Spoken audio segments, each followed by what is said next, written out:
Record.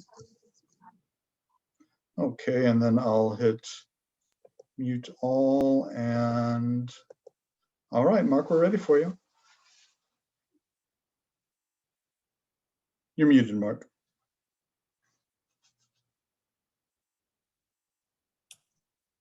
I guess that's just, a trigger that goes off. Yeah. Whenever I want to say something important. I can't remember what it was that I wanted to say now. Welcome everybody to the International Surrealist Poetry Extravaganza. 4 days, Saturday, July 31st, Sunday, August 1st, Saturday, August 7, and Sunday, August 8. 2 long weekends of surrealism, poetry, and other wild and crazy things, but all in that métier. Today we'll be hearing from Dean Young, Anatoly Kudryavitsky, Clayre Benzadon, Dominique Heck, Dan Raphael, George Calamari, Andrew Joron, Penelope Rosemont, and Dean Young in a panel discussing surrealist poetry, and the Jeffrey Cyphers Wright puppetry, serious puppetry poetry show, which begins actually with more of a movie rather than a puppetry thing, but there's more puppetry to come later. Welcome everybody to this wonderful event, and thank all of you for joining us and agreeing to do this. As usual, us 3 co-hosts warm up the mic with a short poem, and then we'll take it from there. So let me first introduce my co-host, Jonathan Penton, who founded Unlikely Stories, an electronic journal of literature and art in 1998. He's lent his editorial and management assistance to a number of literary and artistic ventures, such as Mad Hat, the New Orleans Poetry Festival, Rigorous, and Big Bridge. In 2005, he founded Unlikely Books, which publishes 3 to 5 books of poetry a year. He's organized literary performances and performed himself across the United States. His poetry books are Last Chap, Blood and Seltzer and Painting Rust, Prosthetic Gods, and Standards of Sadity, and the free e-chapbook Backstories, which you can download from Jeffrey Cyphers Artist ebooks. Welcome, Jonathan, and let's hear something. Thank you, Mark. So as the regulars know, I'm not terribly prolific. So what I do most weeks is I read something that we've recently published at unlikelystories.org. And that's what I'd like to do today. This is called After in a Florida Motel by C.O. Moed. It just went up Friday, and it is not surrealist. We have some surrealist stuff that went up this week, but it's almost a simic, and I'm not sure I could read it. So we'll read this instead. After in a Florida Motel by C.O. Moed. Falling between 2 single beds with a hard-on, he says something really corny, and I think, I should write that down, because he's a poem I'm always about to forget. We can't have sex right now. Deep holes still closing after we both decided not to have the baby. Finally, drifting away from the sad legacy of his dead father and the lonely time I spent with living parents, I dream briefly of a child who will never grow broken into her heart like we did.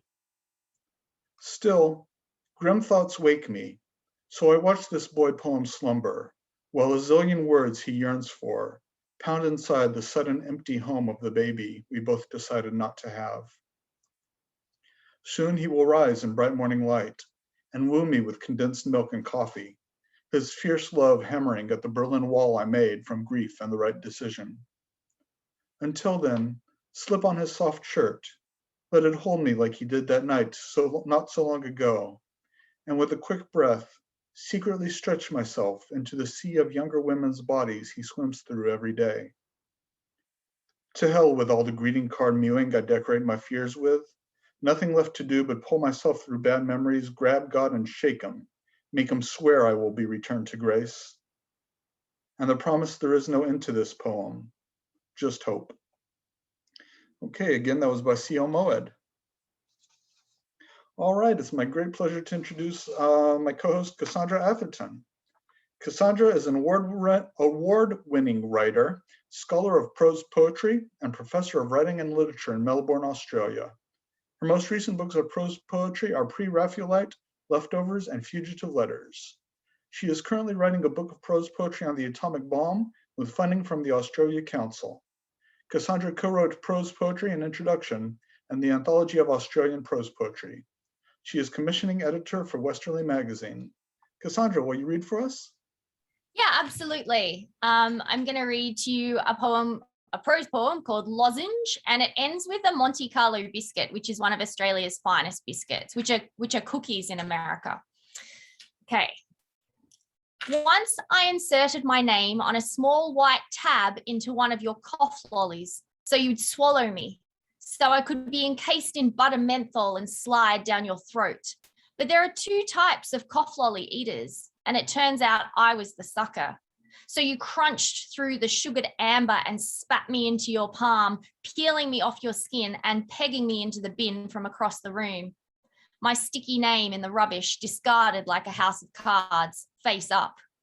I look at the shattered lozenge and remember the windows in your chamber, like the rooms of my heart. The cellist in my left ventricle plays for me in a long velvet gown as deep blue as Rachmaninoff's cello sonata in G minor. This time, I slip my name into your Monte Carlo biscuit for an encore performance. And I would like to introduce the intrepid Mark Vincennes. Join in with his bio if you remember it. He is an Anglo-Swiss American poet, a fiction writer, translator, editor, publisher, designer, multi-genre artist, and musician. He's published 15 books of poetry, including more recently Becoming the Sound of Bees, Leaning into the Infinite, The Syndicate of Water and Light, and Here Comes the Night Dust. And also Einstein Fledermaus from Sir Vision Books. Vincennes' newest collection, The Little Book of Earthly Delights, was just released from Spite and Dival. An album of music, ambience, and verse, Left Hand Clapping, is forthcoming from Tree Torn Records. Vincennes is also a prolific translator. He's translated from German, Romanian, and French. He's published 10 books of translations, most recently Unexpected Development by award-winning Swiss poet and novelist Klaus Mertz with White Pine, and it was the finalist for the 2016 Cliff Becker Book Prize in Translation. His translation of Klaus Mertz's selected poems, An Audible Blue, is forthcoming from White Pine Press in the fall.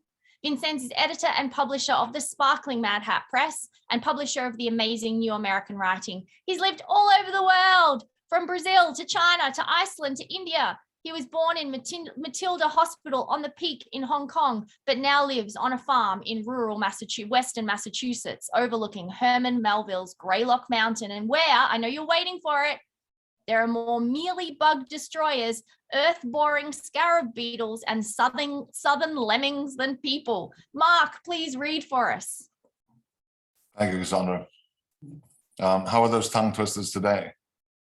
Yeah, you give me a workout on a Sunday morning. I don't know if my mouth is ready for that.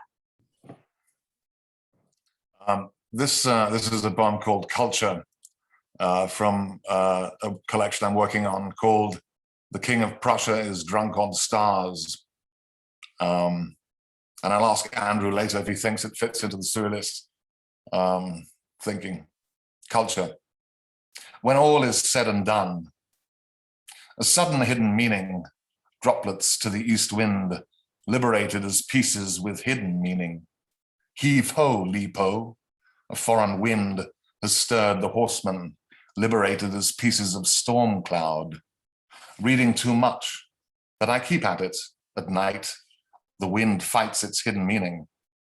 All these prophecies drunk on stars, the floodlights of the fjord and water rushing into its intensity. Surge of strife, dry seasons, a galaxy of the infinite, a fright. Season slips through the branches, a droplet. Don't think too much. Gather the firewood and the water. Lie there, wet and gleaming black. Don't look. At home over the road, oxygenated verse. Pop its cork. See not what you see in the darkness. See yourself holding the candle, honestly. The merger and acquisition sits in its crate, all of them shoulder to shoulder. How does the breeze make it through the thicket? Along the hung wares of the spider, who would dare to see it as we imagine? Would you wash inside, sir? Not cast for her, but their air, those cold excursions in the eye of the moon, where moths have settled in their doom. For a long time, the bullfinches flies out from under the apple tree, singing in short bursts as her partner steals buds. The monkey says, the old tiger slinks through the grass, holding a star in her mouth. Shall he dare the leap into the forest? The watering hole at dusk is bone dry. Who shoulders all these grains of sand? Shoot for the mountain, my mother always said. Never quite acquired that regal majesty. While you're at it, my grandfather said, will you hand me the hammer?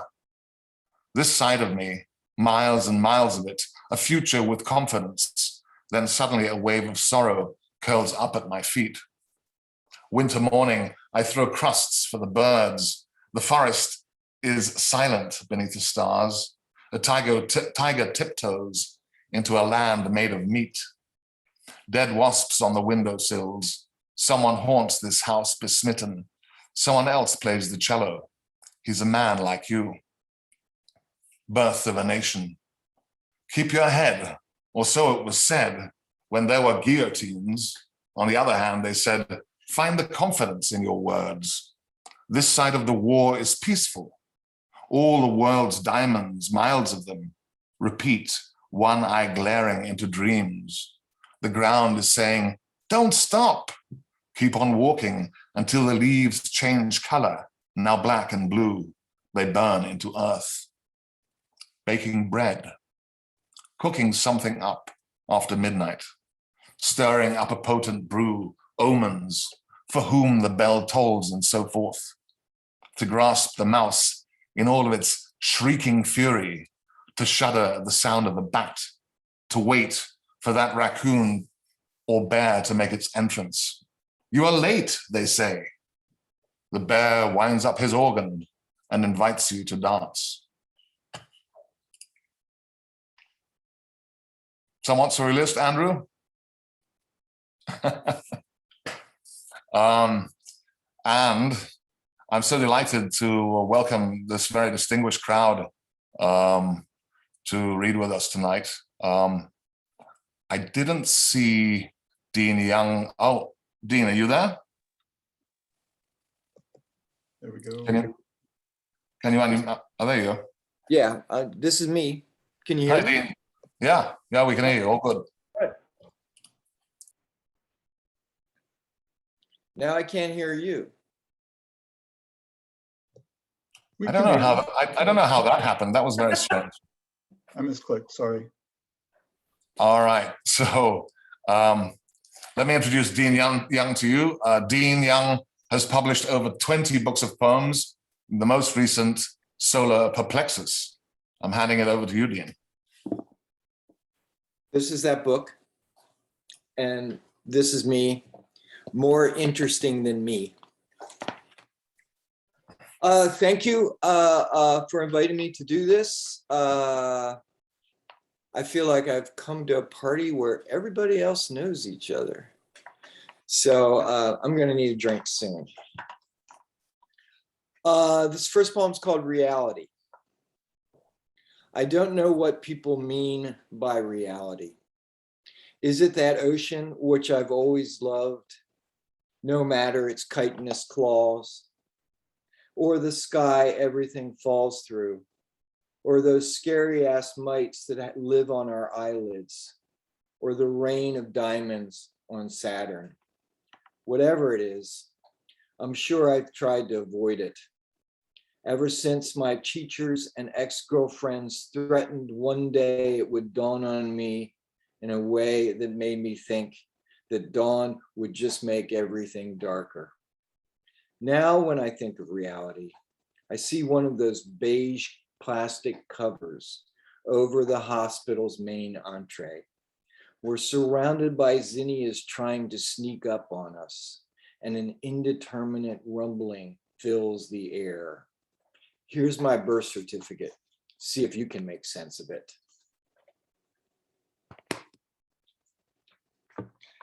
These next three poems are from my next, well, if it becomes something book-like, it'll be called Creature Feature. The problem is cardiac in origin. Just living isn't enough anymore. You have to put a sign in your yard. Be aligned.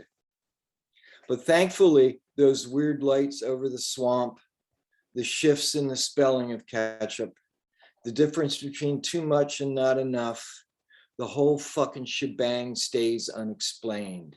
Not that there aren't constant attempts, like a god blew fire into us. Ancient aliens schooled us. Random particle motion is our mother. The president is a liar. Can't we just leave Brittany alone? Maybe you too retreat into yourself, but still feel you're serving up your own heart and it's still too tough. Even after all those quiet hours at the beach, thinking tender thoughts, bunnies and stuff, not ripping any wings off, collecting tiny bits of turquoise, and of course it is, like a snow tire, a petrified ibex, dense matrix of morning glories. No one knows the whole story. It's everyone's story, which may be a comfort, but tell that to a pollywog in a shrinking puddle of pollywogs. A sheriff finds a suspicious walnut. A bee can't find home. A poet's only duty to society is to withstand it. Only for so long can a crocodile be kept in a bathtub.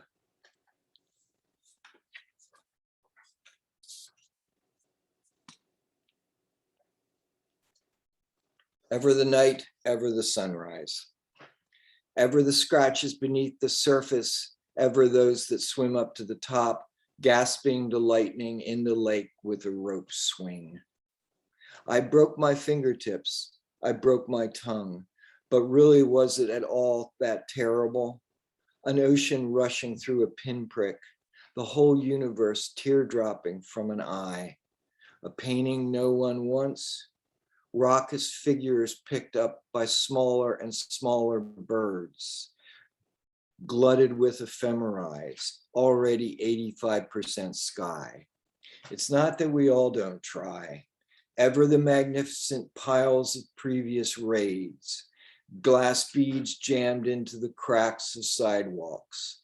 Ever the scarecrow with bees for a mind, the crowd with a door in its hospital, the glove in a rosebush, sex life of jasmine, behemoth rising from the degree, another cathedral built by ants swept out to sea.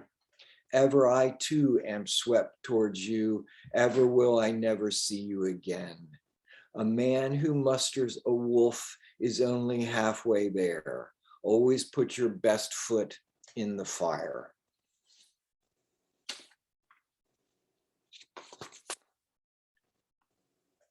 What I got left to go on. The fourth sequel of a trilogy. Sound of something that should stay hidden.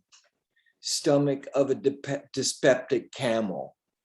General demeanor of a dyspeptic camel. Repetition. A really sad birder. Some thoughts rattle but never come out. Some chew their own legs off. Square hole in a round heart. Trying to sell house security system to people who just wants to escape. Pinhole eclipse. A pitchfork salesman in a snowstorm. One of those scary movie wind-up toys. The pallor of a swamp troller. Someone who threw up on the roller coaster. Jovial undertaker. Someone who ate too many communion wafers. All siege, no occupation. Repetition. The look of someone on the stairs at night, suspecting their mutant baby, who killed all the doctors in the delivery room, then went through the roof on a murder spree, has found its way home. Someone allergic to freesias. someone with a pentagram in their palm. Whatever made us think an angel would be friendly, a ghost laughing, a bunch of torn paper glued into a rose, shadow of fire, shadow on fire, the point where we notice snakes in the trees and champagne corks all over the lawn. Oh, I should say this poem owes an obvious debt to the movie It's Alive, which if you haven't seen, I really recommend it. It's probably the best great baby mutant movie. And it's practical, not CGI. Okay, so I'll just read one more. And that's the last poem in this book. It's called Silly String. A seat is being prepared for us in the rain. A lily has been prepared. A catalog of loss comes to an end regardless of the punctuation. If you stop reading at page 45, Gatsby never dies. The rules that govern this whole operatic shtick, written down and erased so many times, who's surprised a marriage turns to mush, a vow just idiot sound. Pretty much doesn't mean a thing like most hymns. And for those of us looking ahead, there interposes an ambulance. Someone washing chrysanthemums in the parking lot. Someone's hefting body-sized bags of dog food into a truck. The kaleidoscope remains the most efficacious diagnostic instrument for those of us who've been shattered. There's so much I can't explain if someone would just give me the chance. Thanks. Any questions?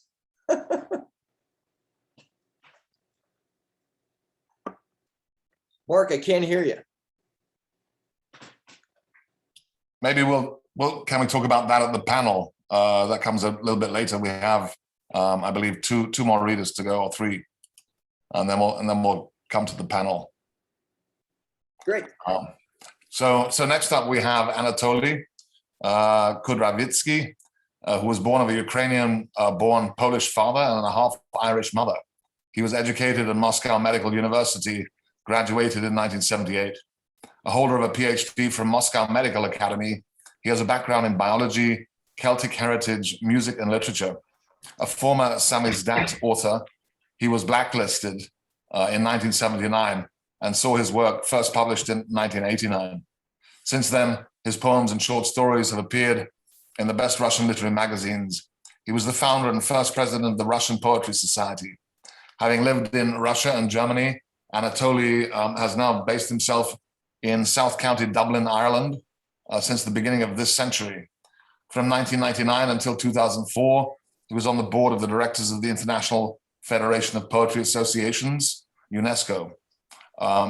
He is a poet, fiction writer, and literary translator, and a member of the Moscow Writers Union, chairman of the Irish Haiku Society, and editor of the wonderful Survision magazine and Survision books. Welcome, Anatoly. Thank you.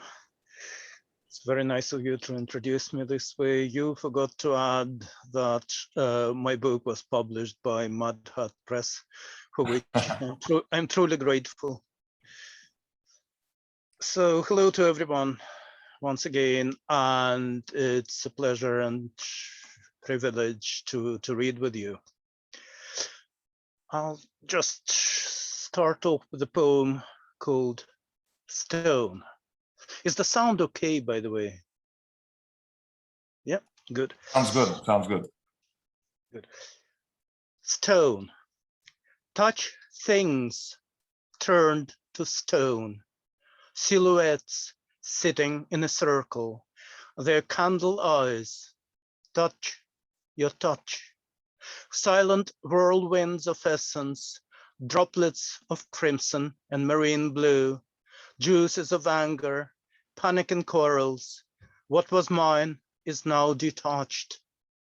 Every name has a body. Sapphire thieves wear fire. Cathedrals enter their minds. Mark the identity blush. Pity never comes back. Grade these granules of havoc, tetrahedrons of your ages, walk into your walk. How it all turns to stone.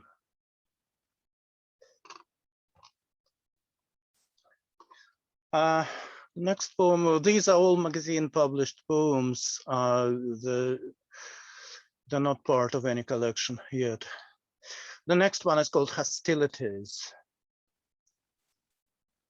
Those beautiful deadly things, a bomb rain or a bursting night sky mushroom, an imploding mind. If your religion is vandalism, your God is in pieces.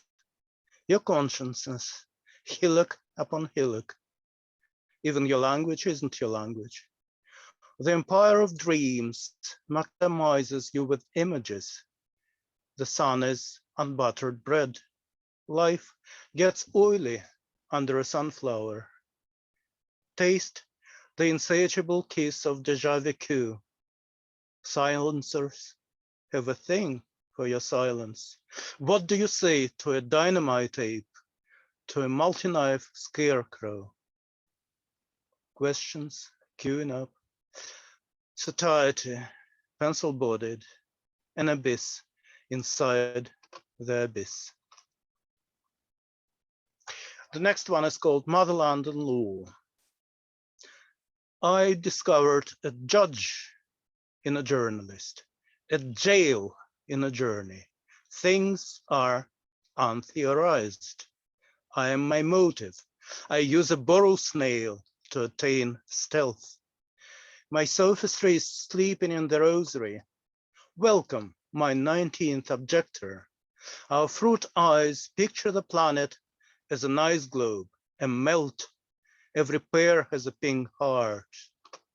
Men who exist in written form, a night wrapped in what you're not. Which parts of your body are owned by the Department of Nonsense and which ones by the mind military? Withering ideas linger in the fear brick kennel. No eyes burrow through their fig leaves. Do we need a dogma in a tall skirt or a shot of sanity? No one hedges us into being here. History freezes our breath. Lemongrass never says never. Who will sing us into the season of no season?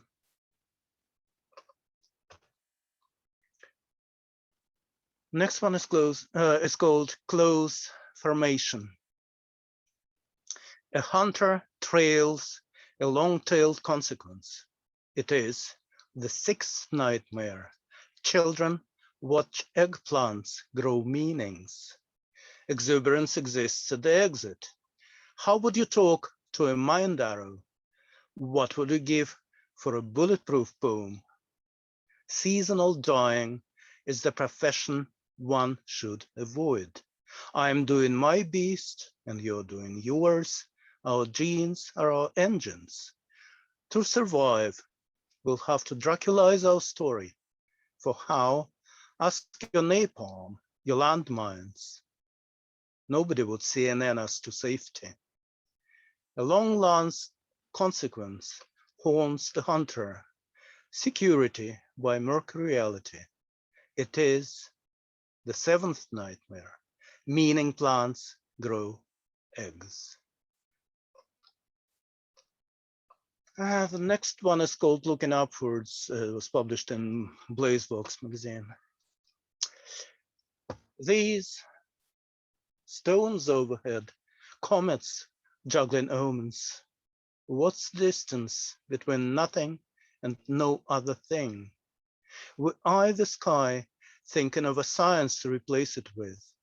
Has anybody flown to holiness from a language, to bliss from publicity? You're right. We should have counted air balloons inside our heads well beforehand. Do you know that all our breezes are sung by vultures? The sky creates cities and dominions under the setting celestial persimmon, somebody swaps the whole planetarium of glowworms for a yarn receptacle. The next poem is called Don't Jar It. It's a kind of a road poem. It's what you see out the window of a car you're traveling in. Your headlights stop a dozen eyes. Don't jar it. Desist. Be a swallow. Twice a swallow. Dive into the red of a yellow light. Sing the future's reverse side. What now? Is now, or a goblet full of distress, a circus of friends, a solo of lightnings? I am a motorway. I like motorcycle brainwaves. Celery snow, grease persists. There is a pail of pain on the hard shoulder. Can you play the bus? Like coal cameras, I can be cloudy. But what do you do if you are a cloud?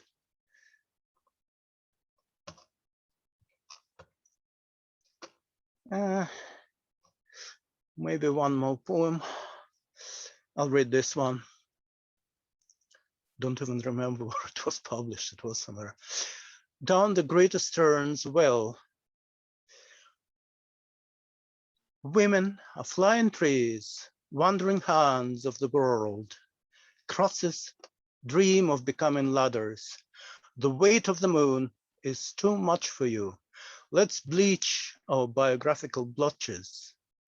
We giraffe through the continent and take a train snake to the ice coast. We fall into somebody's nostrils and find our way onto a billboard. A spy in the sky, the self-evidence of cages. Hello, this is your inner tiger speaking without a mouth. How far can you go if you carry your non-being with you? Cages break into smaller cages. So this completes my reading program. And if I have a minute or a minute and a half, I would like to introduce Tibetan singing bowls for you. I'm a big, big fan. So I'll play a few instruments. This one, I don't know if you can see it or not, but this one is called tincture bells.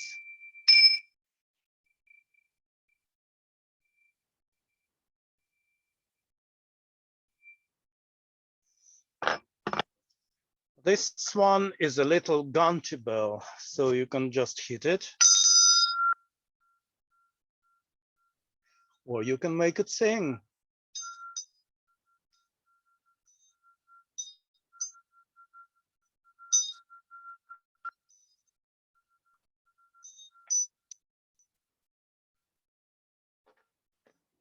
And the main thing I'm going to introduce to you is a Tibetan singing bowl, like this.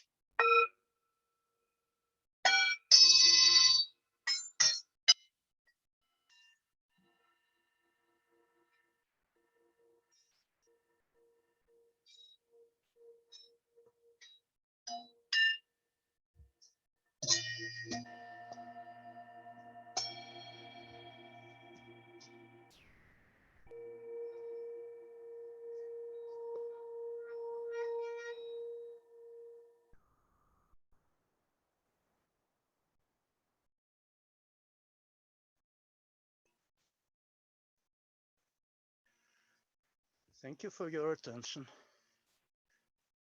Thank you, Anatoly. That was wonderful.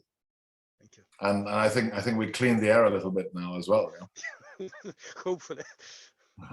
So you're very lucky, Clayre, that you get clean air.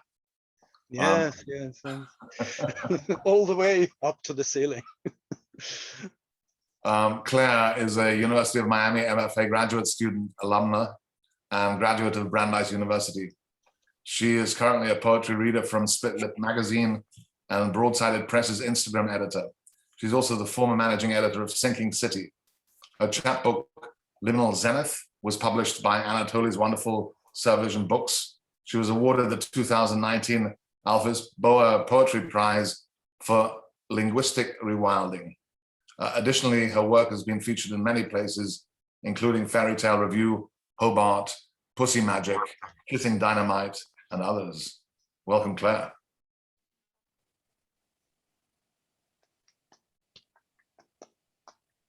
Unmute, unmute. Yeah, I unmuted Clayre. I don't know what happened. Let's see. Let me try it again.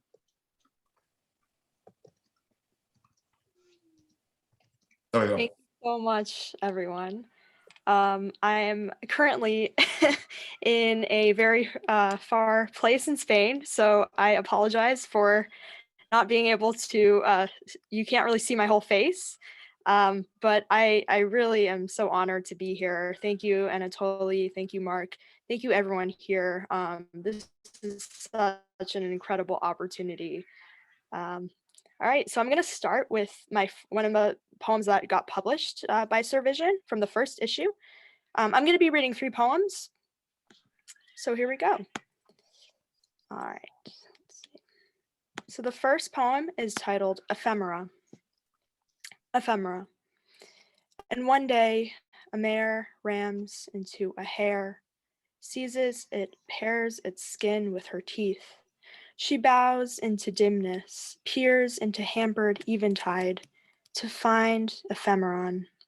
Mayfly, double adult and life cycle fly fished with bucktail, handled by a figure's back cast, tip of the rod upwards, leaving surface dark on a young blue giant. Blue fish turned into rare star. Harm burns there above in the blue shifted sky, where polar rabbits' tracks are blueprinted, tied with a blood knot. There, the atmosphere shifts through multiple stages of development. In stars, nymphal form fossilized, like the insect hatched into plasmatic matter, until it passes, charging through, attaining imago. So that's my first poem. Next one is titled Yellow. Yellow. Daffodil wool breaks through frameworks, windows and structures, springing light and first chirp from chick, its little leap almost sliding her fluffy frame underneath herself. A mango tree reaches to branch lantanas, small bulbs lanterning mangrove humidity.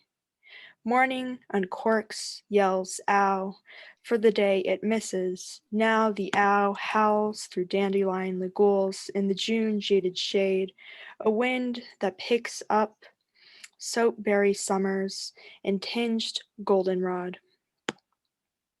All right, and this last one is my newest.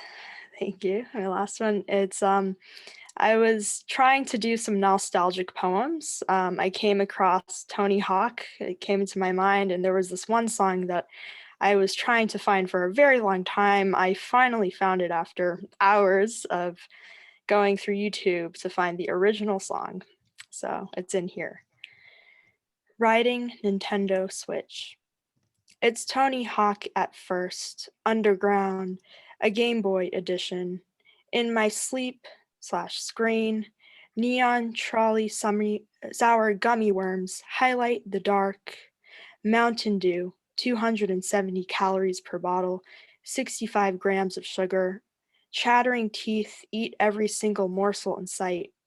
All foods are designed to fill. I ate so much watermelon, hot dogs, tortilla de patata. I got sick from sharp red, dye, number 40, a formula almost chartreuse. And like that wind-up contraction, I swallowed an octopus gummy in one bite and ended up with a tentacle stuck in my throat, attempting to throw it back up. Fly, fly is all I need is what I would sing to the Ramones. Rock and roll high school this whole time while inhabiting Tony Hawk's body portably. Imagination, that's when I know I'm being swooped off my souls. I always did like Goofy, Anyway, my dad always told me I write in goofy fashion on my board, a body of a pink gun label, Roxy stickers in bold bloom letters gnawing hard/hungry to be violent and femme at the same time. Thank you all very much.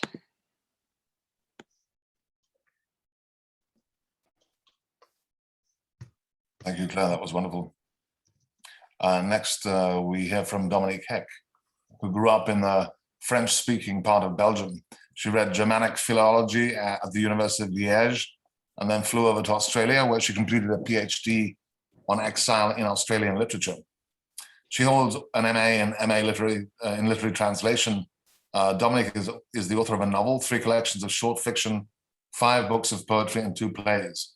Over the years, her work has been awarded a variety of prizes, including the Melbourne Fringe Festival Award for Outstanding Writing and Spoken Word Performance, the New England Review Prize for Poetry, the Martha Richardson Medal for Poetry, and the inaugural Alitra Prize for Literary Translation from Spanish into English.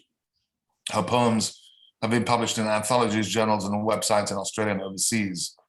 Having recently reconnected with her mother tongue, Dominique is currently negotiating the pleasures and perils of self-translation. Hush, a Fugue, is her latest book of poetry. Welcome, Dominique. Thank you so much for having me. It's a great honor.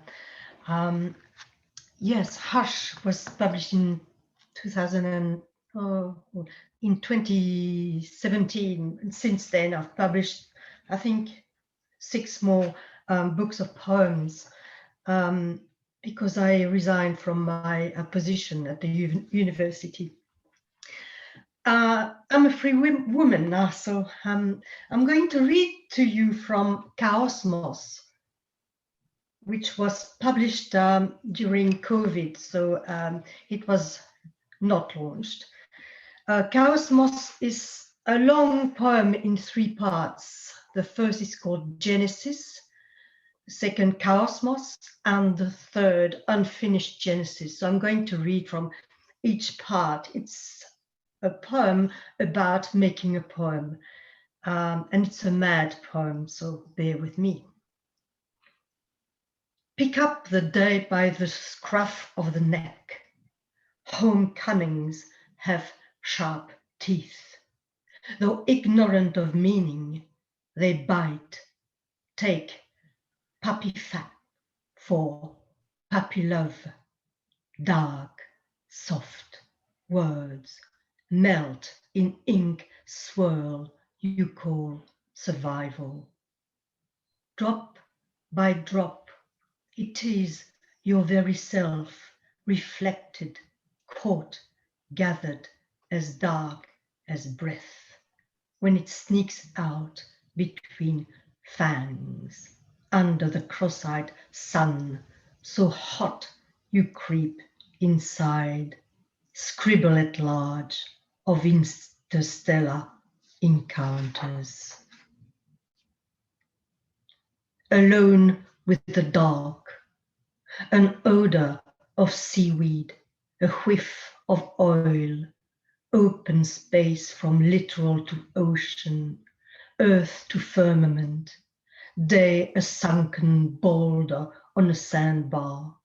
The horizon lies flat on your hand, underfoot, squeaky sand, plastic scraps to glide onto, a dead seal alive with maggots, night, glass, water, the Milky Way drinks you with the cosmos, looping, finite and infinite, a question mark.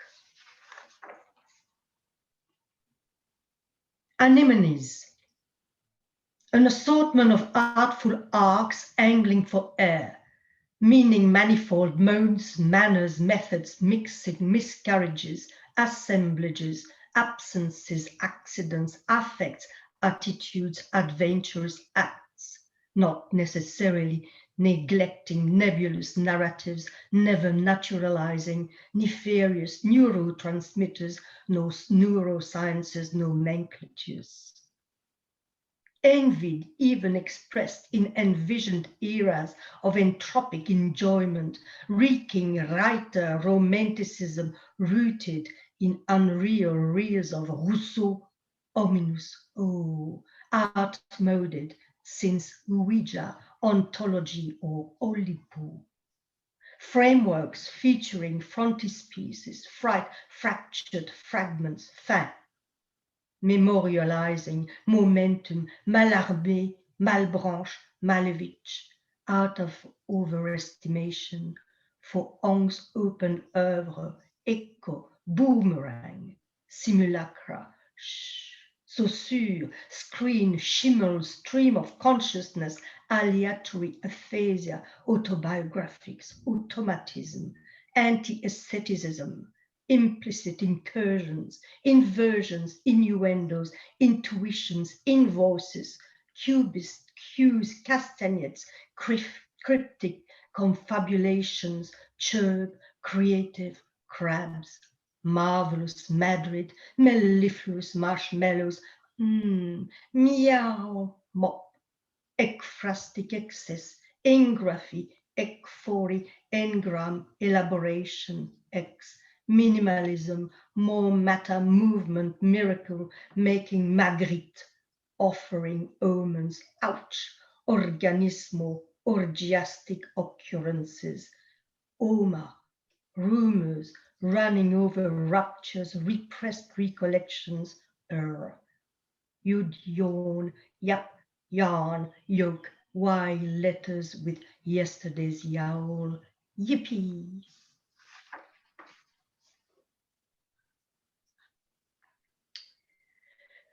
Alone with the dark. An odor of seaweed, a whiff of oil, open space from littoral to ocean, earth to firmament, day a sunken boulder on dry sandbar. The horizon lies flat on your hand. Underfoot, squeaky sand, plastic scraps to glide onto, a dead seal alive with maggots, night glass water, the Milky Way drinks you with the cosmos. Shh, a chirp, blue moon thrust against the sky. You lower your gaze, the sea frosts at the river's mouth, a taste of salt, spray and spume on the surface of the water, white caps everywhere.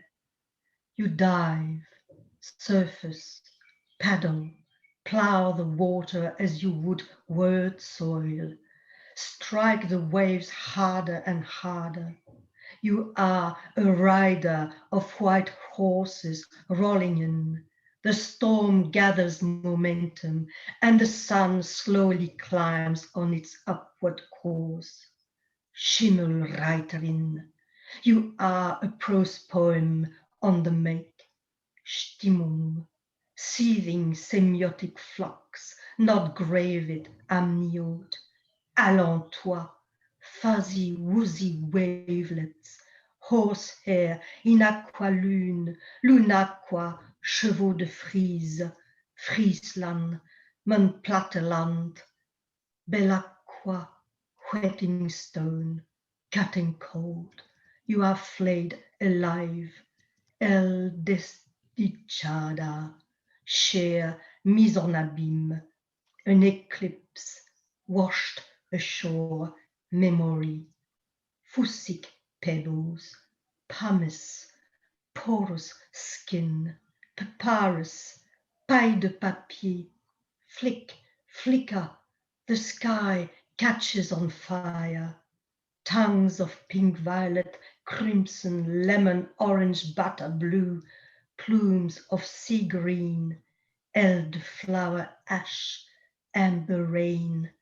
schimmel, argent, aloi, hors la loi, loops, ululation, elation, entanglements, black sun, shining bright. The last poem is called Unfinished Genesis. Return to some kind of order. Wave sounder and I dropped out of the sky the day the earth stopped breathing. Now we live underground, inside the volcano, dotted with mushrooms, some as large as saucers, others little larger than pinheads, mosses, lichens, liveworts line our lab. We work like clockwork to the rhythm of the universe, looking for non-verbal sign swimming in our galaxy. A message from before the Big Bang. Some would say we are fishermen in the sea of stars or poets of the cosmos, zooming in on millions of light years and new ways of making sense of waves.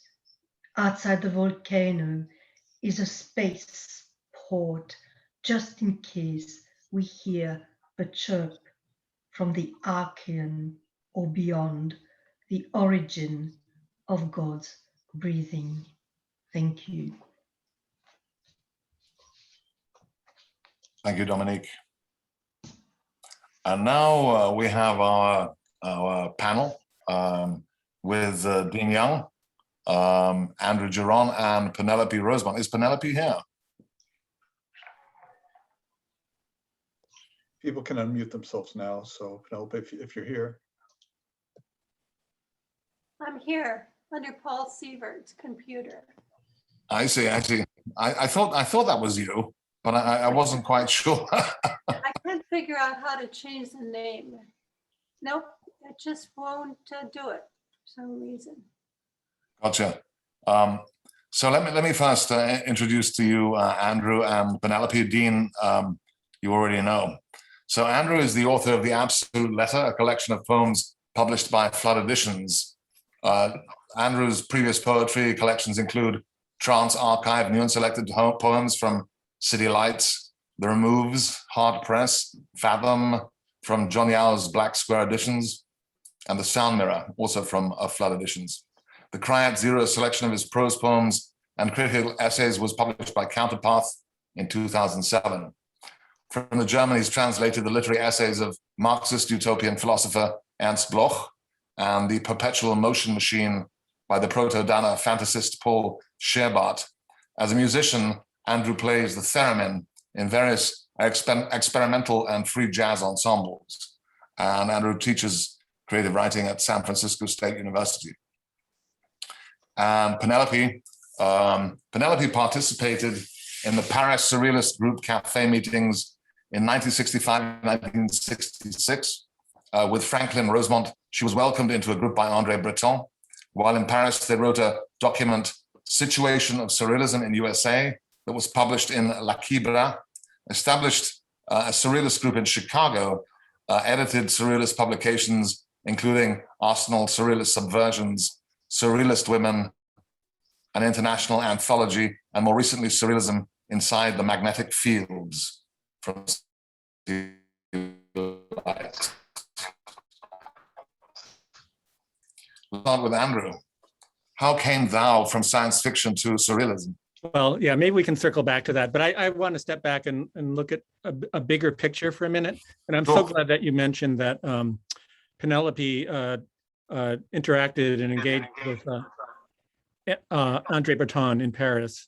I mean, it's so amazing that we have somebody in the room with us here today that met André Breton and was acknowledged by him as a true surrealist and to take the fire of surrealism back to the United States. So it's great that you're here with us, Penelope, because it really goes across the whole history of surrealism. And when we think about surrealism, historical surrealism, the original Surrealist Manifesto came out in 1924. So surrealism is almost 100 years old at this point. So what accounts for its relevance and its staying power? I mean, it's spread to every corner of the globe, as this festival attests. I mean, there are people here from all over the world. So what is it about surrealism that is able to hold up for 100 years and still keep sounding fresh and giving us fresh insights and perceptions? I would argue that one big reason is that surrealism is more than an art movement. It's not an art movement. It's not a poetic movement. It's a revolutionary worldview. It's committed to first of all the revolution of the mind, but also social revolution. The original surrealists were all committed to that. It's a worldview formulated to address a world in crisis, and we're maybe that's one reason it's still relevant, because I mean, whatever the crises that the original Parisian surrealists were facing back in the 20s, they are different from the ones we're facing now. Some are similar: war and militarism, patriarchy, sexism, racism. They all had that, and surrealists, we can document, battled against all those things. But what is it about surrealism that holds up even over 100 years? So I just want to bring together sort of the three pillars that André Breton cited that came about to create surrealism, and that was the contributions of Marx, Freud, and Rimbaud, the French poet Rimbaud. What those three all have in common is this concept of free association. There's a line in the Communist Manifesto by Marx where he defines communism as the free association of producers.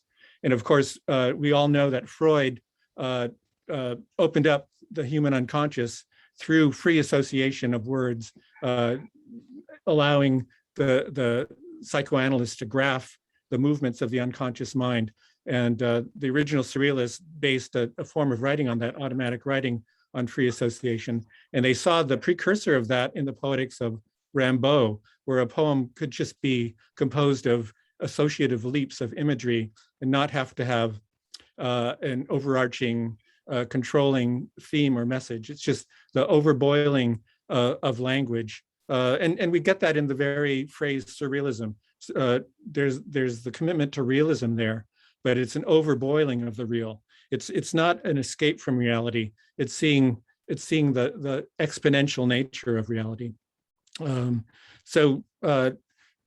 Revolution not only of the mind, a la Freud, revolution not only of society, a la Marx, or of language and poetry, a la Rimbaud. The surrealists extended it beyond that, because as a worldview, it goes into philosophy, it goes into science. The surrealists had this concept of objective chance, not just the subjective chance of the dreaming mind, but the objective chance of the world, and seeing the world as forms of energy that are dreaming themselves. And that's really coming much closer to the scientific understanding of relativity and quantum mechanics. The world is no longer seen by science as a machine, but almost as a kind of a dreaming force field. The world dreams itself, makes itself in the same way that the poetic word does, and that's also a surrealist form of consciousness. The concept of dream is very close to the heart of surrealism. We know where surrealism is in the room if there's something dreamlike, but it's not just dreams. It's the mergence, the synthesis of dream and reality. So that to be a surrealist being is learning to dream awake, dream while you're awake, to see the way the world dreams itself, and to dream yourself into and out of the world. Well, that's a very sort of shamanistic. It's the union between revolution and revelation. That's a surrealist convergence point. And André Breton was always striving for that point, which he called the supreme point, where the difference between dream and reality, even between life and death, would be abolished. So that's just to step back and look at the historical evolution and the sources and the roots of surrealism that we're all springing from in our various ways. My argument that it's still, with all these considerations in mind, still relevant to our practice today as cultural workers, but also as political workers. I mean, you know, even through the revolutions of the 20th century, the May 1968 almost revolution that happened, that was led largely by the Situationists, who cited Surrealism as one of their inspirations. And I think, you know, it's still relevant to revolutionary action today. So I think if we're going to, you know, survive all the crises that we're facing and create a sustainable world, you know, a society based on cooperation and solidarity instead of cutthroat competition, I think Surrealism is one powerful tool to make that happen and to show us the way. So that's, I mean, you know, we can talk about more of this or different things in question and answer, but I just wanted to put that out there as you know, the background that we're all working with here as far as Surrealism. Thank you, Andrew. Dean, comments on what Andrew just had to say? Well, he did a wonderful job of talking about Surrealism and its importance. And of course, Surrealism was born after the crisis of World War I. And I have to admit that the crisis today is pretty bad for us. I really hadn't expected that we would see this horrible resurgence of racism and this powerful surge from the right wing. And of course, Surrealists did their best to defend freedom and the cause of people from the terrors of World War II and the terrors of the mind, and to manage to be productive people in spite of the many things they went through. So actually, I wasn't quite sure what we were going to do. Are we going to do a little bit of reading too? Are we going to talk about Surrealism? Because no, I mean, you're supposed to read tomorrow your own poetry. But I would like to mention one thing, is that when, you know, after 1969, the Surrealist group did split. And Schuster said, Schuster was a major Surrealist at that time and the right-hand person for Andre Breton, said that Surrealism belonged to the world at this point, and there was no point in going on with the Surrealist group. So in a way, it does belong to the world, but I would still like to remind people that there were a lot of Surrealist principles involved, as Andrew has pointed out. And while we're for the marvelous, we're anti-superstition, we're anti-religion. We really have a platform of things that you can study that's very interesting. And on top of all of that, there were many Surrealists under Vincent Benur who decided they were not going to disband. They were going to keep the group going that Breton had started. And so I feel that I'm myself part of that. And we do still issue manifestos. We still have exchanges with each other. We still have our own publications. And so, you know, I do urge you to reach out and see what Surrealists who have been part of this long struggle are saying.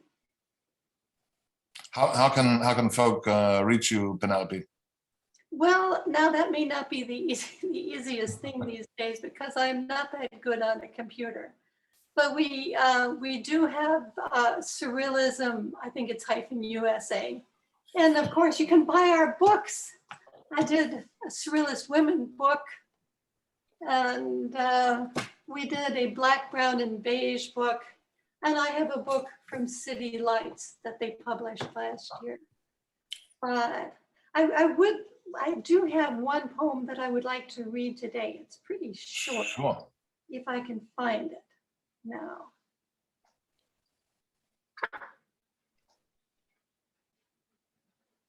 It was, well, I may not be able to do that. Page 79. This was, well, I guess I'm disorganized. Sorry about that.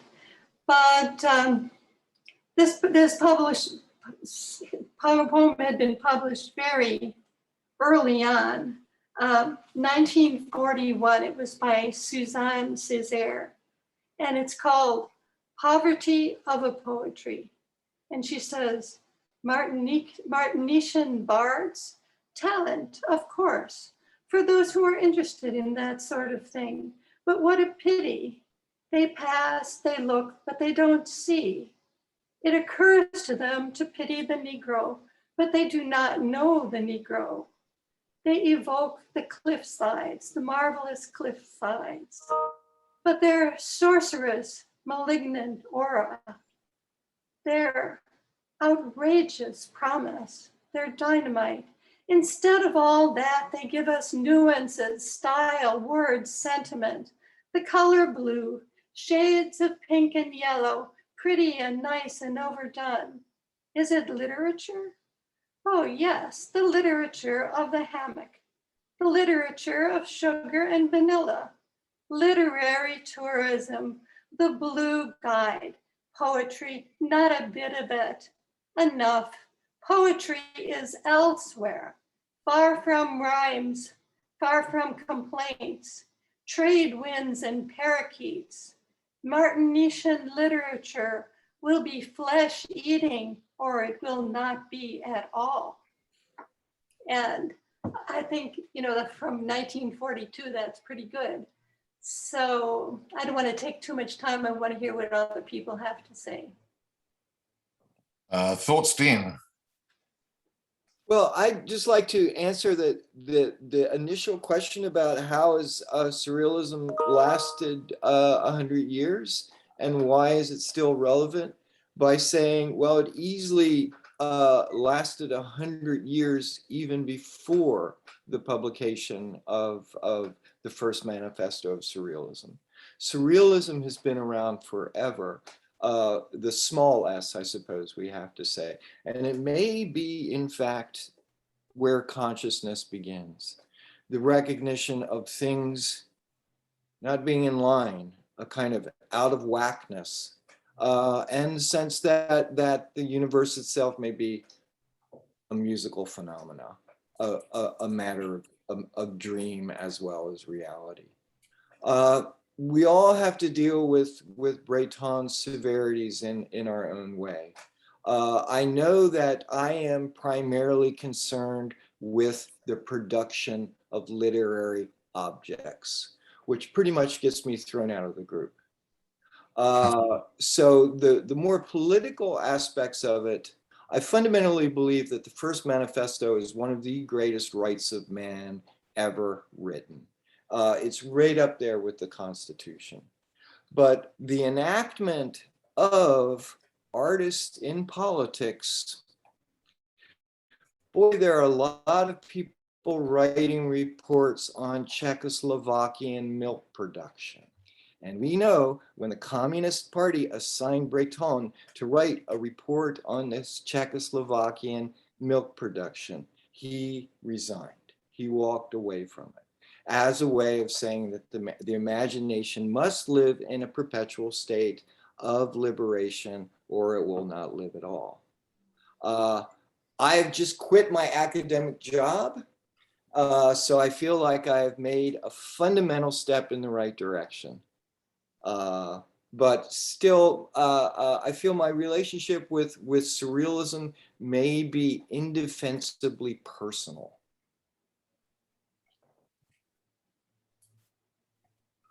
People have locked themselves in rooms and produced great works.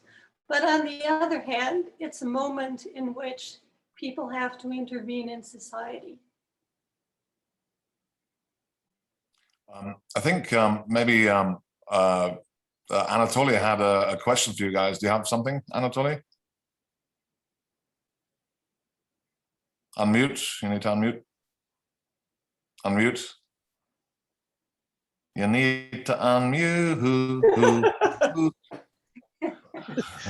Okay, I'm trying to unmute myself. There you go. Right. The question is as follows. Do you think that Surrealism evolves as a trend, as a literary trend? Because it's not what it used to be in the 1920s. So, and if it evolves, and it evolves verbally, what would its relationship be with, say, language poetry? Are they converging? Are they drifting in different directions? What do you think? You're asking me or Andrew? Both. Feel free. Feel free. Well, you know, for some reason, if it moves the person, it can be stunning no matter what. I'm sure that each surrealist who comes to our group, at least, has made some discoveries. And for instance, Paul Guerin discovered the surrealism in blues and the lyrics and the music. And so there is a constant expansion of it. And of course, we appreciate popular culture. We love Crazy Cat, and you know, we've made many discoveries in terms of how humor relates to surrealism. And we've made many discoveries about people in the past in the US who related to surrealism, such as Benjamin Paul Blood and his anesthetic revelation. And of course, Philip Lamattia went to visit shamans in Mexico and made many discoveries there. So each person brings something new. So it's constantly expanding and it's beyond definition. And in fact, politically, we're always searching for new ideas in terms of social organization. And the place that we look is other societies. For one thing, surrealists have always thought that Western civilization was a fraud and that many other civilizations have so much to offer. Jean Benoit went and danced with the people in New Guinea, and it was wonderful. I mean, being part of this multicultural world is a wonderful thing, and it is very surrealist, and I just see millions of ways that surrealism will expand. But, you know, being part of the core of it, I like to remind people that there is something here. There is a core of it. You can trace it back to a certain point. It's interesting. I was thinking about the relationship between surrealism and popular culture. Of course, they embrace each other. But they can't merge really because, you know, surrealism is a literary trend and popular culture can enrich it, but it can't replace it. That's what I'm thinking. I don't know. No, I wasn't expecting that we would replace it, but enrich it. It gets bigger. You know, it's just one of those things. The way you see it, the surrealist elements you find in it. The way the unconscious mind connects things in humor, it's an exploration. Oh yes, of course it is, and it feeds surrealism. It does. Yes, I would agree with you there. Yeah. Thank you. So, Andrew, you worked for a long time on Philip Lamantia's work. Did you know Philip well? Yeah, I got to know him pretty well, starting in the 90s. Yeah, I'm one of the co-editors of Philip Lamantia's collected poems, which came out from the University of California Press in 2013. And my other editors were Garrett Caples and Nancy Joyce Peters, who Nancy for a long time was Philip's partner. So yeah, no, we hung out with Philip. And you know, Philip, of course, I was saying, I was celebrating the fact that you, Penelope, met Andre Breton back in the 60s, but Philip had met Andre Breton in the 40s. A lot of this Paris surrealists fled the Nazis and went to live in New York and waited out the duration of World War II in New York. And Philip Lamantia, who born and raised here in San Francisco, took a train across the country to New York to meet Andre Breton. He had previously sent some poems to the Surrealist magazine in New York, and the poems were accepted, and the Surrealists invited him, this teenager, out to New York to meet them. And so he ended up living over a year and hanging out with the Surrealists in New York. And that was really the first, well, Breton celebrated La Mentilla as a voice that rises once in 100 years, and realized that he is the authentic voice of U.S. surrealism at that point. I mean, there were others. Charles Henry Ford and Parker Tyler were also in the mix, but La Mentilla as a teenager was there at the creation of U.S. surrealism. So yeah, I was very proud and privileged to be able to get to know him and hang with him as much as I was able to.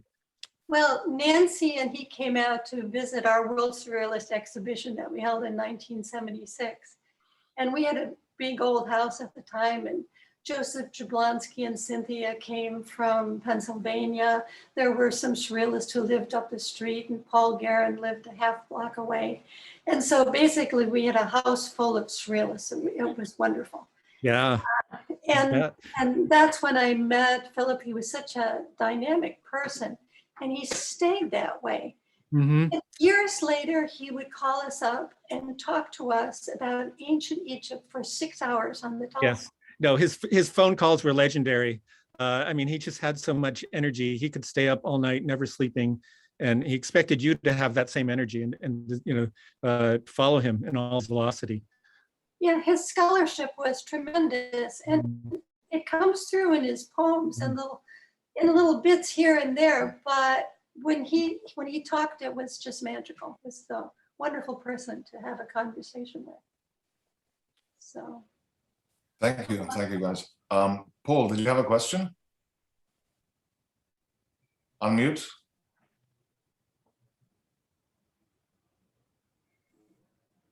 No, not yet. Still. No question. Oh, there you go. There you go. Yeah, I'm here. So Maxine Chernoff and I were in Chicago during these years, and we were excited about surrealism and practicing versions of it.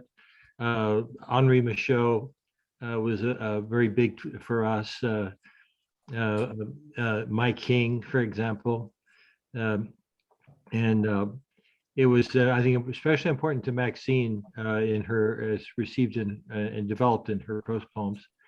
We also attended an exhibition that you had in Chicago, a surrealist exhibit, and I spoke with Franklin at it. And so we were attendant. The problem, the issue, of course, as we know, is the marvelous and the absolute are fantastic for us in the arts class, but it hasn't reached the sausage workers. And the point in which it can cross that line, then it becomes truly revolutionary. The problem now we're seeing is that what I'm calling, in a jocular way, sausage workers, regular people, for example, of the working class, are being beguiled by Trump's lies. Trump himself is a kind of fantastic monster of our time. You know, he's the beast who has been prophesied, and his persuasions are it's irrational. It's an irrational practice that everyone that his people feel to be true, and yet it's we who practice as an art practice. We tease and mold the irrational, you know, and it's a beautiful thing. So Penelope, I think what you said about what do we do about the issues of the crossing marks between the practice of art, you know, as a product, you know, the fashioning of poems. What do we do? Is there a crisis for lyric, for example, in poetry? Because it's caught between the jaws of truth and beauty. You know, dare we be beautiful? It's a problem, and I think that this is why the surrealists often let people paint and draw and write exactly as it came out of their mind, but they still did manifestos because they wanted to stand against, for instance, the Algerian War, or they wanted to stand against the colonial exhibition that they held in France. I think it was in the 1930s, and it was relatively racist. So that was one of the reasons they did the political manifestos, because poetry and art always have to be free. You don't want them to be just instruments for propaganda. And I'm not quite sure what to do, but I do find, the situation a terrible one. And it's the major media is being used to spread just plain lies. Us poets, what do we get? We get an occasional Zoom. So, I don't know how we can make our voices heard. I don't know how the truth can be heard, but somehow we have to let people know that this Republican initiative that's so right-wing just has to be defeated.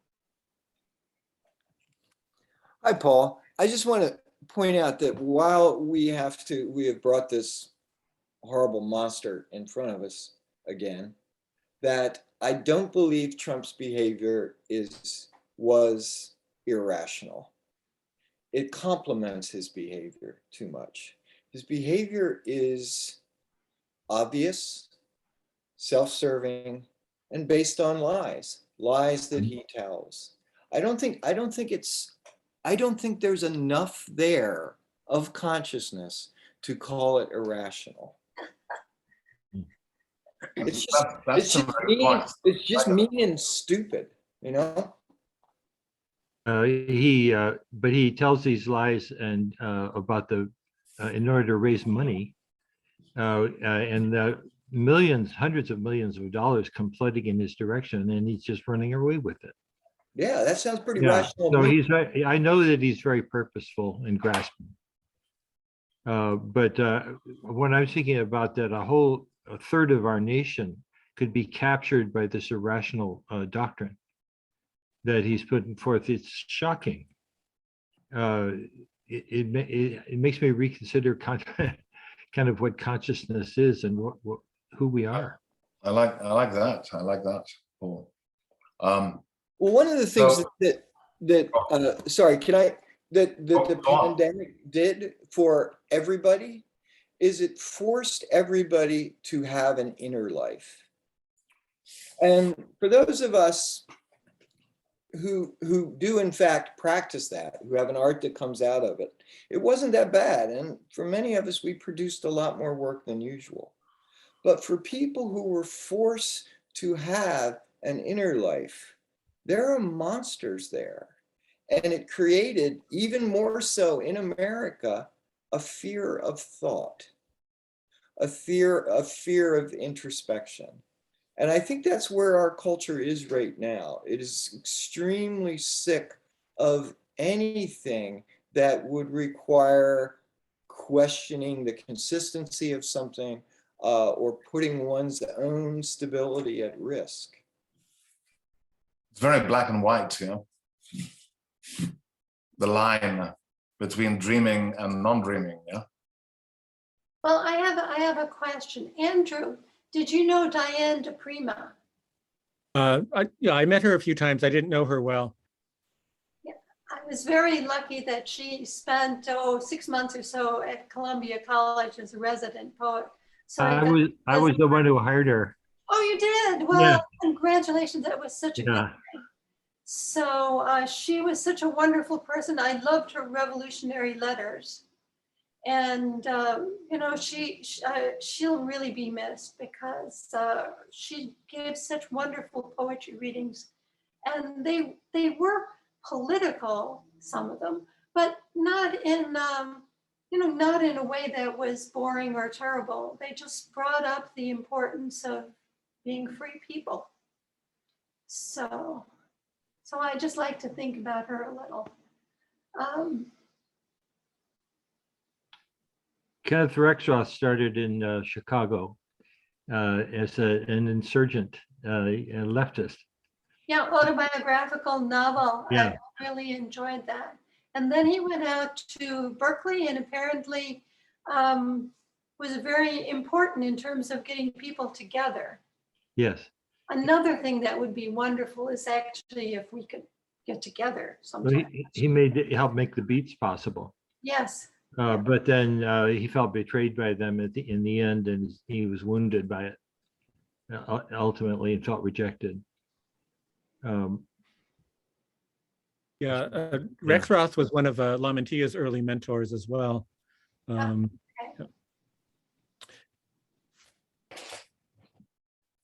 I think we should probably wrap up the panel and move on because we have a couple more readers still.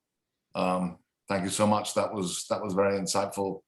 And well, Penelope will be reading her own work tomorrow. Andrew will be around for the long haul. And hopefully Dean will pop up now and then because we still have 3 more days after today. Thank you so much, guys. Thank you. And now, thank you. And now we're going to hear from Dan Raphael, who's been active in the Northwest as a poet for over 3 decades, as a performer and editor and reading host too. Everyone in this movie gets paid. His 19th book was published by Last Word Press in Olympia. Previous books include The State I'm In and Impulse and Warp, the selected 20th century poems. Dan is especially known for his performance skills, which he's exhibited at Bumbershot, Artquake, Reed College, Eastern Oregon University, and the Portland Jazz Festival. Welcome, Dan. Yeah, welcome everybody. Kind of an old bio you had there. I've published 4 books since what's mentioned there, and I'll be reading from 3 of them in my time. But I wanted to start with my most purely surreal book, Bop Grit Storm Cafe, published in 1985 by Michael And what he called at the time Xerox Sutra Press. After Xerox sued him, he had to change the press name to Zozoxial. California Instant Sky Blue Guitar.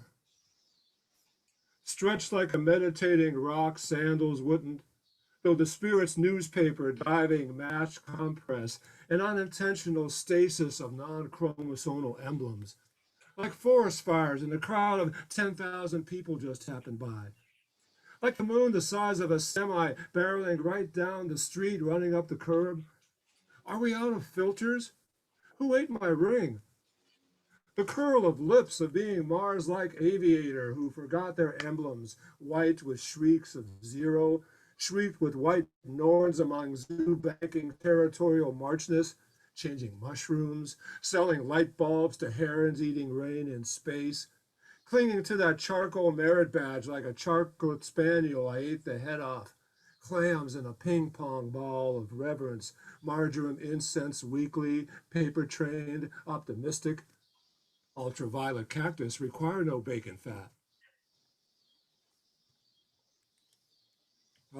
This book, starting small, came out last October from Alien Buddha Press, currently in South Carolina. Give the moon 3 good reasons. Traffic flow of hollow pods. My radio is tuned to bacon. When I close my eyes, my hair glows. Room for one less. That blue and green ball keeps following me. We're so beyond on or off. Glass that clings to itself, the last hair I lost, like an avocado with doors, birds with messages on their chests. The soil doesn't see it that way. Let the door catch its breath. My pillowcase maps the Pacific. Breakfast is still theoretical. And of course, my most wonderful recent book, Many Thing, published by perhaps you've heard of Unlikely Books, based in New Orleans, Jonathan. And here's one from there, a little bit jazz inspired, but let's get lost. This rain is not a lining. anticipating the shiver through me, sunny with 43 clouds, knowing where it's coming from. I used to be an interconnected set of streams and lakes. My fingers would never miss caverns of my shoulders, the easiest bones to make a bow with, skeletal realignment from umbrella to go-kart. Filling a store with continents, pumps of various magnitudes, like a house wanting to escape itself, from subflooring to acoustic weights, veritable translucence, a knock in new rain. Mistaking ears for hands, assuming all claws are hollow, capable of injecting, as the paw sees fit, sampling my way to immunity. As is each of us is a city, urban redevelopment, ethnic drift, where money leaks, where traffic clots and hungers, a square block maze of invulnerable glass, so alien the earth can't hold it, each fingerprint a complex slicer. When apartments migrate as regularly as oaks, when the sun went away and no one knew why, a topography no longer tolerant of right angles, six-way stops. I hear a train approaching, but see no tracks.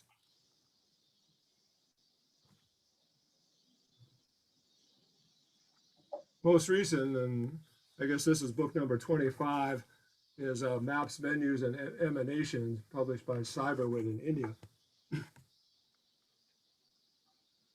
From window to dumpling to seed. To talk without seeing, to see in silence. Breathing air so pure, I'm not sure I'm breathing. An ounce of evaporated water, dumpling puffy with disagreements. An inner border neither side wants to cross, with outer borders so strict, nothing can get inside but the past, where we were educated on our knees, educated till our butts blossomed with protection. A room all staircases and landings, a human scale 3D chess structure. In a warehouse was a slaughterhouse, was an ice house, where mice remember stories of straw that broke your teeth, when your lungs can collapse like an accordion to squeeze you through negative space or fill with more air than your body should contain, avoiding thorns and simmering match heads. Far enough from traffic, I hear the leaves relief when the sun crunches through the cloud cover. Hear the snap crack of light through invisible messages, the bon mots of raindrops colliding. The only sound I make is dry skin falling. One hand glows red with suppressed narrative. Cut off a finger, and two more take its place. When I sing the alphabet, one letter per breath, I never make it back to A. The shadows of letters or maps I must walk through, vowels reappearing like squirrels at a bird feeder, like hummingbirds slurping blood the same color as sugar water, vocalizing everything but hums. The Whitney Houston of birds, the Charles Mingus of frogs, thickening the pond into tympanum, summer heat hammers, summer rain undressing as silently as corn. I forgot about the geese in my backpack, the metal rabbits in my trunk, creating their own juggernaut of hunger, sex, and bait. Eagle beginning its plunge when the marmot decides it's safe. Masochistic earth swooning with these many punctures, anthills, warrens, tree roots, each blade of grass a deliberate frequency, each seed that falls surrendering to genetic impatience. And I'll close with another poem from anything from Mr. Unlikely. And this one's called Like Sandpaper Without the Sand. A picnic with each other's clothes. That's not my arm, it's a sapient noodle. As we dance like velvet for bones, some rain as bread, some rain as maybe. Each time our wallet's mouth spews a different rainbow.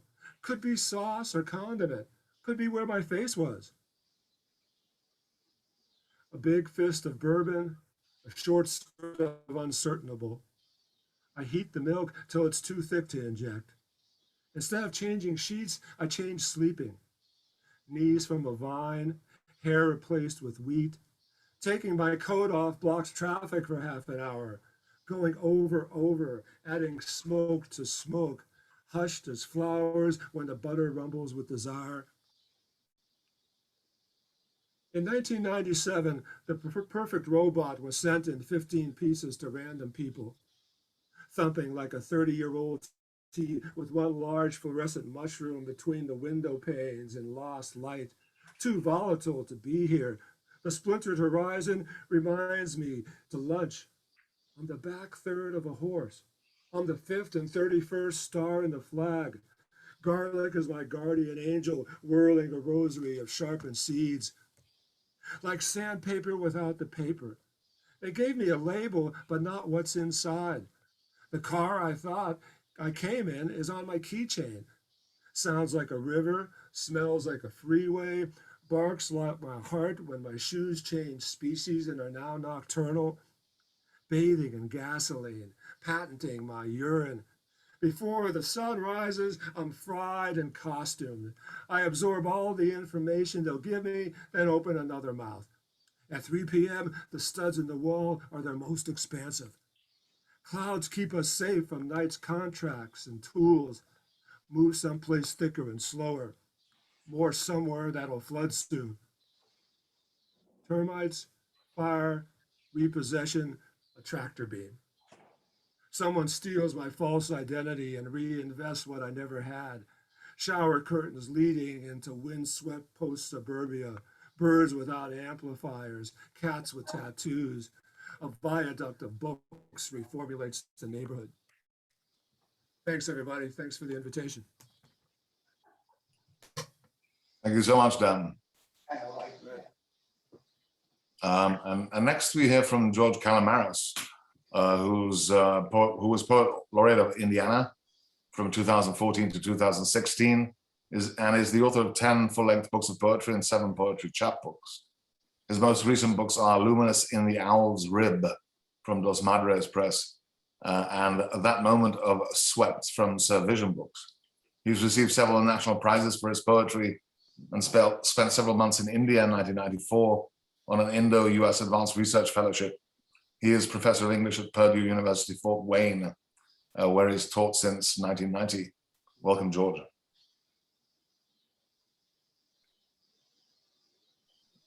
I don't see him. Is George not here?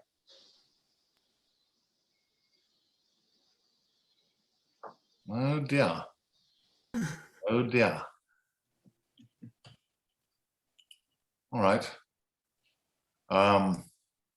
Well, in that light, I was thinking today actually about Clayton Eshleman, who I'm sure many of you knew, who was a very multi-talented guy. Wrote some amazing work and translated some amazing work as well. And of course, also Clayton ran Sulphur, which was a journal that was around for how many years, Andrew? Unmute. Yeah, a couple decades at least. Yeah, maybe even longer, 25 years, something like that. And was certainly super influential and embraced all kinds of, shall we say, attempts at achieving something new, like surrealism, language poetry, things that kind of push the boundaries. And well, I understand totally the transition from science fiction to surrealism and back, because the dream is the only thing that matters really in the end. In my opinion, surrealism is a language, like a language of mathematics, for example, or a language of song. And I think once you reach the point where you can kind of appreciate that language, you have the opportunity to see the world in a totally different way. And that, like I mentioned to Andrew earlier, is kind of this shamanic thing, kind of being able to go with the vibrations of the universe, and let you know, every color and every word resonate as it should naturally, rather than kind of force it into its own box, you know. When I went to high school, my French teacher told me he'd lived next to Salvador Dali when he was a little boy. And in the next door garden, I believe it was in Geneva, Dali suddenly erected this giraffe. I guess it was papier-mâché or something like that. And of course, he was entranced. He was a 10, 11-year-old boy. And he would always look over the fence and see them erecting this giraffe in Mr. Dali's backyard. And so the giraffe was finally constructed, and Mr. Dali went out there and painted it all up, and it looked kind of authentic, like a real giraffe in the backyard in this little garden in Geneva. And then nothing happened for a couple of weeks. And then a crew of men came out, and they cut a hole in the giraffe's stomach, and they inserted a television. And that television was turned on all the time.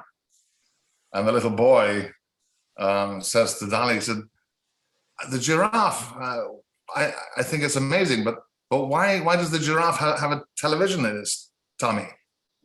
And he says, so he can watch TV whenever he feels like, you know?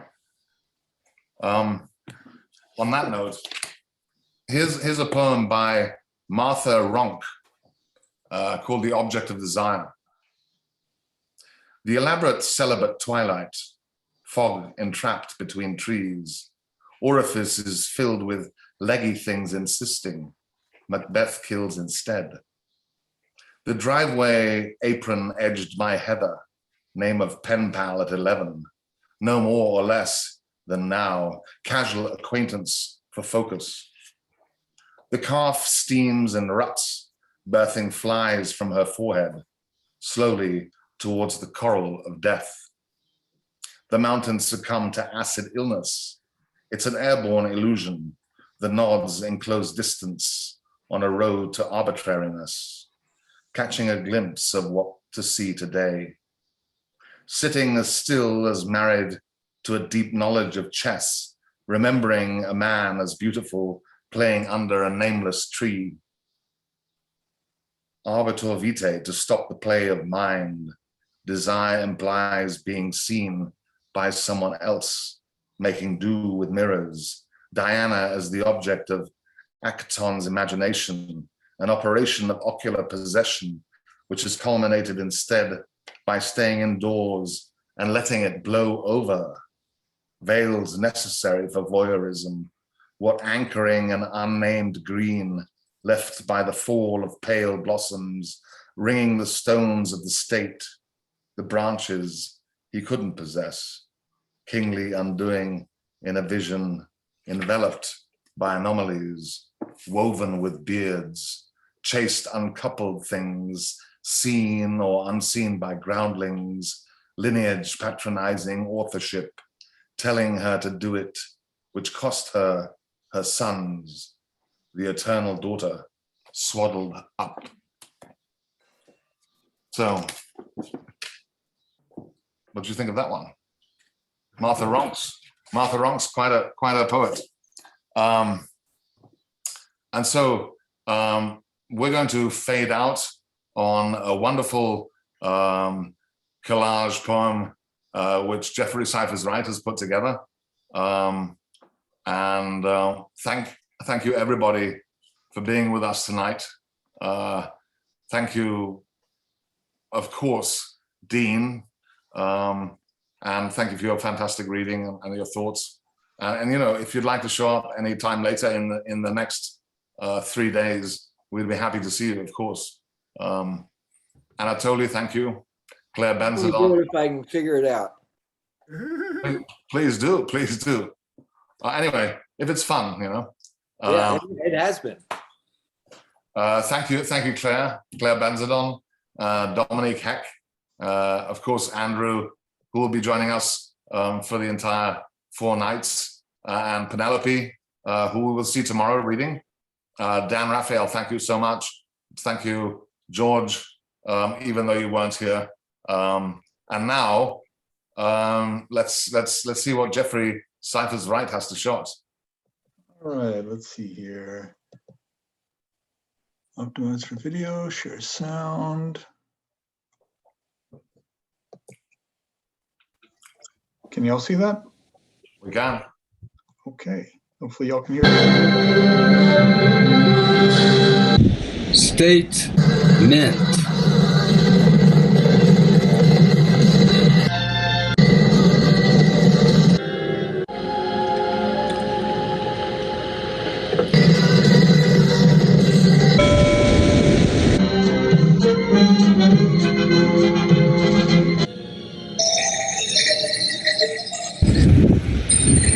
Welcome to the ostrich colony.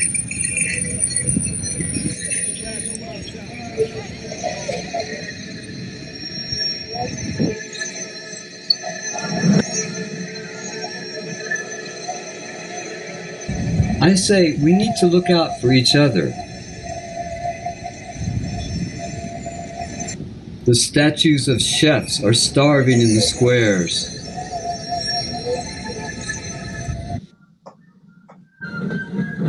It was one of those days. Red meat, white wine, blue horses, the pussycats dressed in black.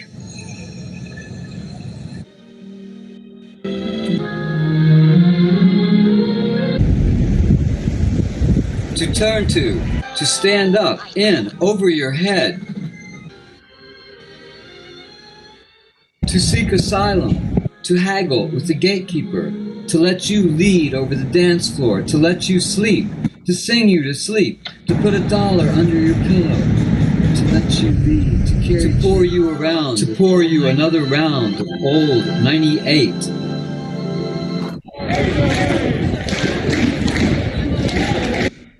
Now there was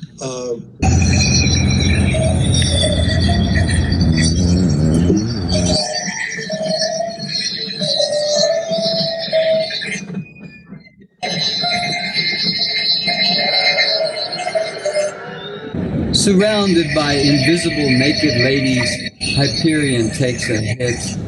What I like is starter fluid on Bozo's grave. Demand eternity, but settle for ecstasy. 20,000 leaks under the sea.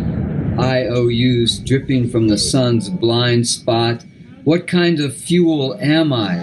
My arms still brag about holding you up in night's watch repair shop. Fire lost in your lips I find abandoned.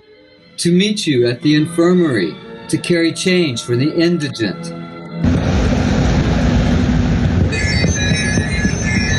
There are only green lights here in Go Town.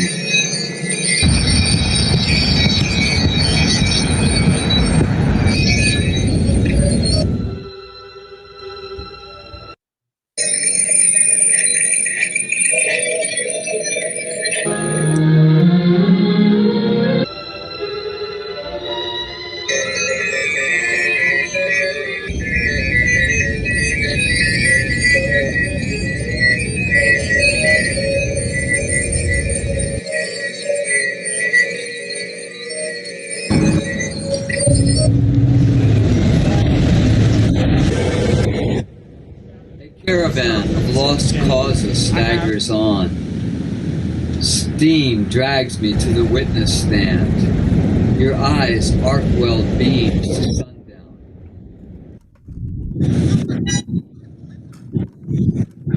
And the species gags on the hand it's dealt. I need to be alone now, a lighthouse in Mercury's solarium. The heart of forever beats me up. Pigeons fan their tails in ruffle puff. Chopin takes us out for liquid lunch. Surely there's a better way to play it cool.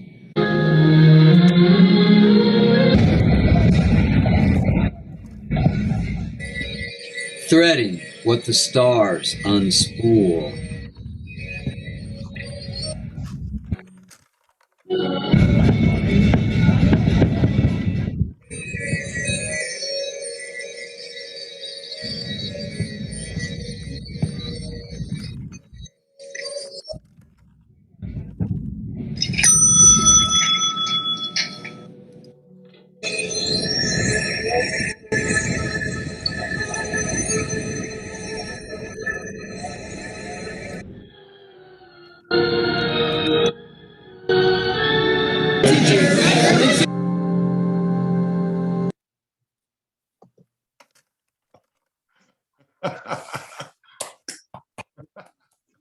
What a fantastic thing. Thank you, everybody, for this wonderful night. And we'll look forward to see you tomorrow. Same time, same back channel. There'll be more amazing people showing up tomorrow. Tomorrow we have Will Alexander. Penelope will be reading her own work, Charles Kell. We have Tony Bale from Northern Ireland, Oz Hardwick from the UK, Eugene Bacon from Australia. And we will see more from Jeffrey Cyphers Wright. And there'll be a few little surprises. Go on. I think that was cheering. I think that was just cheering. Yes. Oh, let's see. Yes. So look forward to seeing you tomorrow. Thank you for a wonderful, wonderful evening. Lots of love and poetry to all. And thank you for this wonderful night. Take care. Thank you, all of you. Peace, love, and surrealism. Absolutely. Good night.